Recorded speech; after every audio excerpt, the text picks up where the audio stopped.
Preview.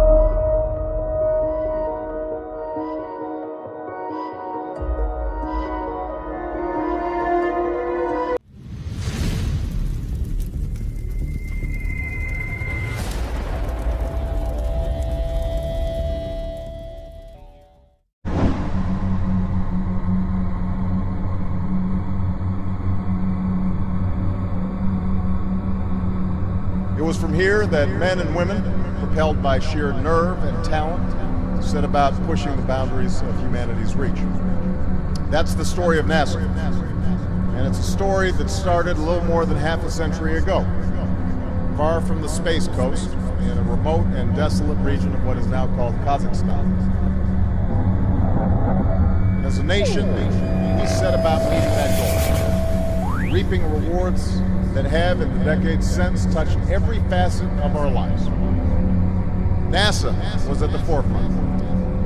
Many gave their careers to the effort. Some have given far more. For over 50 years, space exploration has risen to become one of man's most notable accomplishments. It's interesting how two countries obsessed with destroying each other with bombs sparked a new generation of space exploration. Without the unfortunate events of World War II or the Cold War, NASA would not be able to stretch its arms into space the way they can today.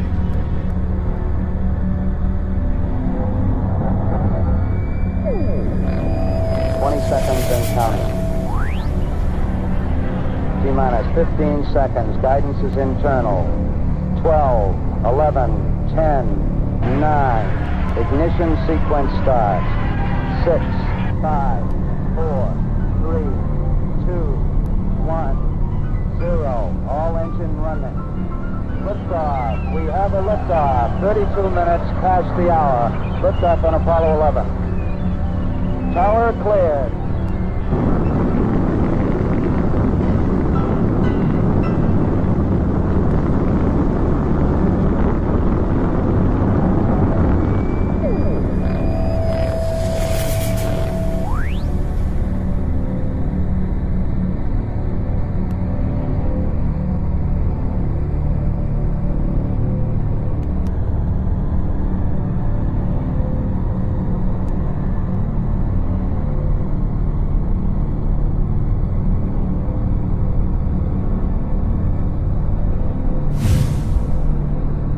NASA has sent men to walk on the moon. They have sent ships to the farthest reaches of the solar system. They have invented hundreds of innovative devices we all use. They are loved and respected the world over. They were formed after the Second World War, in an age of rapid human technological advancement. For thousands of years, mankind had remained in pretty much the same state, until the 20th century. Then, suddenly, we took to the skies. We created machines to think for us. We devised weapons of mass destruction, and we made plastic.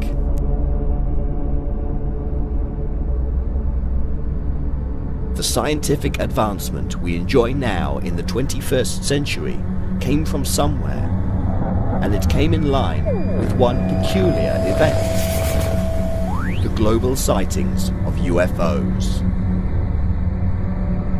Around the world, UFOs appeared in the skies, and man began to wonder. Then, in 1936, one of them crashed in Germany. Hitler ordered a full-scale investigation. The Nazis started to make their own. Together with their work on the occult, they had a vague understanding of what we call today quantum physics. All sides in the war experienced the phenomena we call the Foo Fighter. The Nazis rapidly advanced in technology. At the end of the war, Operation Paperclip saw the extraction of Nazi scientists who had the knowledge. Sightings of UFOs grew year after year. One crashed at Roswell, and within 10 years, NASA was born. America rapidly advanced in technology. Now, decades later, hundreds of whistleblowers claim that NASA not only know about alien visitations, but that they are in contact with them. Evidence of artifacts on the Moon and Mars has brought huge debate among the scientific community. Astronauts have been told to remain silent, and yet the whistleblowers grow in numbers. We investigate the government cover-up of the UFO phenomena and reveal some startling new evidence. It's time to go where no man has gone before.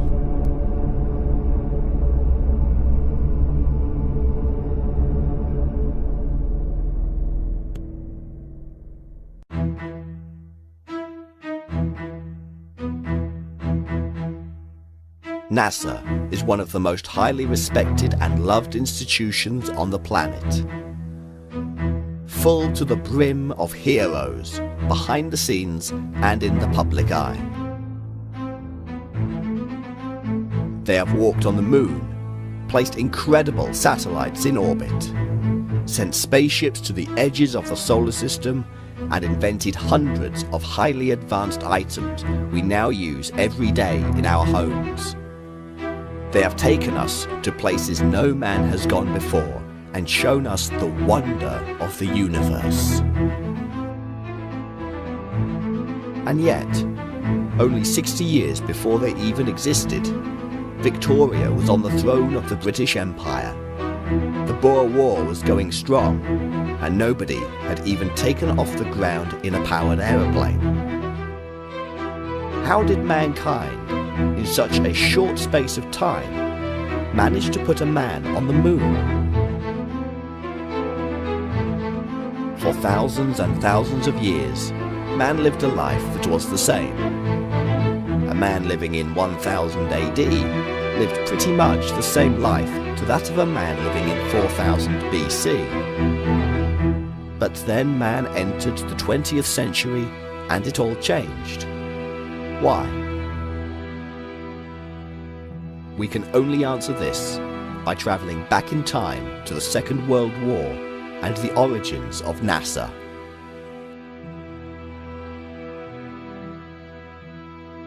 Close to the end of the Second World War, the Allies were increasingly becoming aware that Nazi Germany was developing extraordinary technology. The days of propeller-driven fighter planes were rapidly becoming a thing of the past. Now, new rocket technology was merging with sophisticated guidance systems.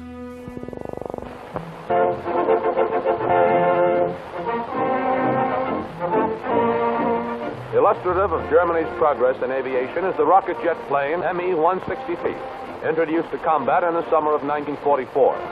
These captured German films present an interesting study of the plane. External features of the Me-163 are short, squat fuselage, sharply swept-back wings, and its single fin and rudder without tailplane or elevators. Tremendous jet thrust makes takeoff very fast. After takeoff, the undercarriage is jettisoned to save weight, for the Me-63 is a short-range airplane in which all is sacrificed to permit a fast-climbing single attack and breakaway. Rate of climb is 10,000 feet a minute. Low-grade fuel creates long white contrails. Speed varies in flight from 150 to 600 miles an hour.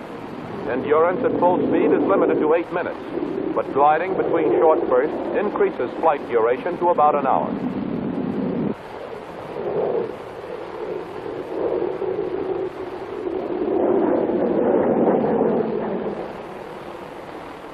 Retractable skid is used for landing. The skid provides a method of braking, and landing can be made even on an unprepared field. Since the Germans probably passed on their plans for jet propulsion to Japan, it's possible that similar planes will appear in the Pacific. Speed of the Me-163 impaired its maneuverability. Our fighters could turn inside them and generally outfought them, as the following gun sight aiming point camera pictures show.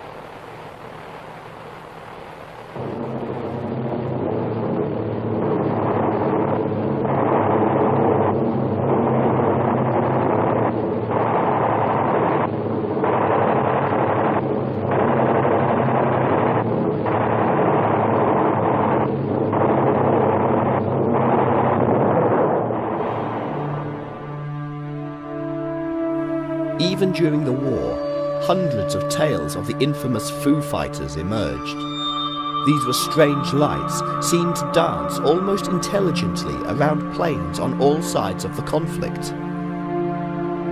Many were dismissed, but many more were in fact being taken seriously by scientists. At the very top level, Allied intelligence suspected these were in fact the advanced technology possessed by the Germans. The Germans thought the same of the Allies. In some cases, Foo Fighters even caused physical damage to Allied planes. There were in fact a great many sightings of UFOs during the war. In Pennsylvania in 1939, a large so-called jet airline was spotted without wings. In the same year in Wisconsin, a large egg shape was spotted through a telescope. In England, a large bell-shaped object appeared following a strange buzzing sound. In 1940, 5 large disc shapes were seen in the US flying off into the clouds. In Scotland, anti-aircraft gunners trained their weapons on a disc object. In 1941, a pastor was called to give the last rites to several crash victims. He later described them as not human. The list goes on, with balls, bells, discs, and cigar-shaped objects. Many have unusual lights and move around like nothing ever seen before. The sightings are not just in the US, they appear worldwide, from China to Holland, from Japan to Russia. Many believe that in our darkest hour, aliens were monitoring events. Some believe they were also taking part. Nobody is sure, and all governments are silent on the events. An in-depth study of the sightings can filter out known aircraft and known test craft. Zeppelins, for instance, can be considered to be cigar-shaped, but they don't move hundreds of miles per hour, and they certainly don't shoot off into the clouds at right angles. Any filter leaves behind hundreds of sightings that are quite simply unexplainable from the perspective of human technology.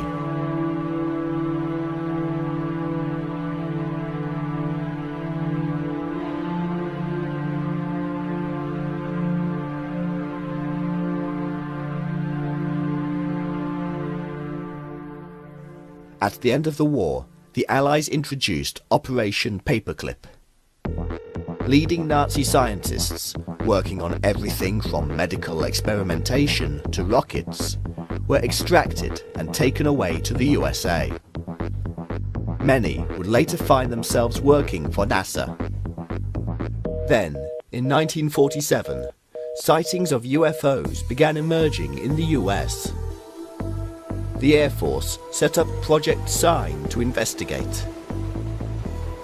They showed how many of the UFOs actually appeared to look like the flying wing of the German Horten brothers, even though the US had already flown their own version in 1946. The Northrop Flying Wing stands ready for the long-awaited test flight at Inglewood, California. Test pilot Max Stanley and his crew go aboard. The climax of 7 years of engineering research is at hand for the 25-ton monster, and it's contact.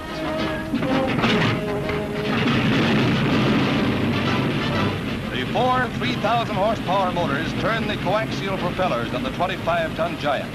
Pilots have expressed amazement that the tailless craft has precisely the same flight characteristics as conventional models. Slow, almost lazy grace, the 172 feet of wing is airborne. 15 sister ships are under construction for the Army, which will use them as bombers. Fully loaded, they will weigh 50 tons. The flight engineer is a busy man during the test flight. A radical change in design and a new chapter in the steady march of aviation comes forward to challenge the imagination.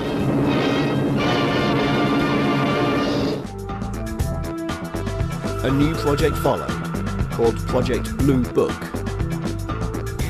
The head, Captain Edward J. Ruppelt, said, When WW2 ended, the Germans had several radical types of aircraft and guided missiles under development. The majority were in the most preliminary stages, but they were the only known craft that could even approach the performance of objects reported by UFO observers. In 1950, an Italian professor revealed that during the war, both the Germans and Italian scientists had in fact been working on flying discs. He strangely stated that some great power is launching discs to study them. Whatever that meant.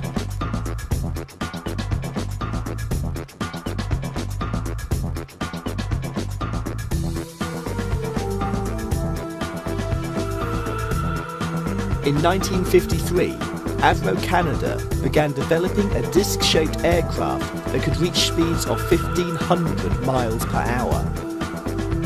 They called it the Avro car. German engineers claimed that they had already done so, and that Avro had simply stolen the idea. In 1965, a bell-shaped craft crashed in Pennsylvania. Many related this to the German bell craft of the war that was supposedly developed. Little real evidence exists, but it is stated that the energy system was some form of occult anti-gravity system. In the same month as the crash, German scientist Rudolf Schriever claimed that he had designed a 15-meter diameter disc-shaped craft at the BMW Prague Works in 1945. He was convinced that the blueprints had been stolen by Czechs and built the craft for, as he said, a foreign power.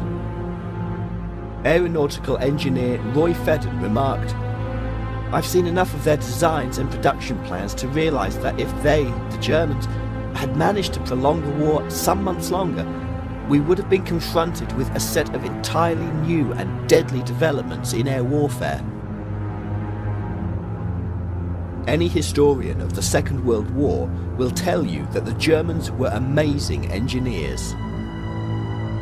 They developed a machine or device for almost everything. When retreating from Russia, they even made a machine to rip up the rail tracks as the trains sped along. But historians of the Nazis will also tell you that, at the very highest level, they had occult beliefs in strange powers. Decades later, and scientists started to come to a realization that there were, in fact, some strange powers previously unthought of, and they developed quantum physics.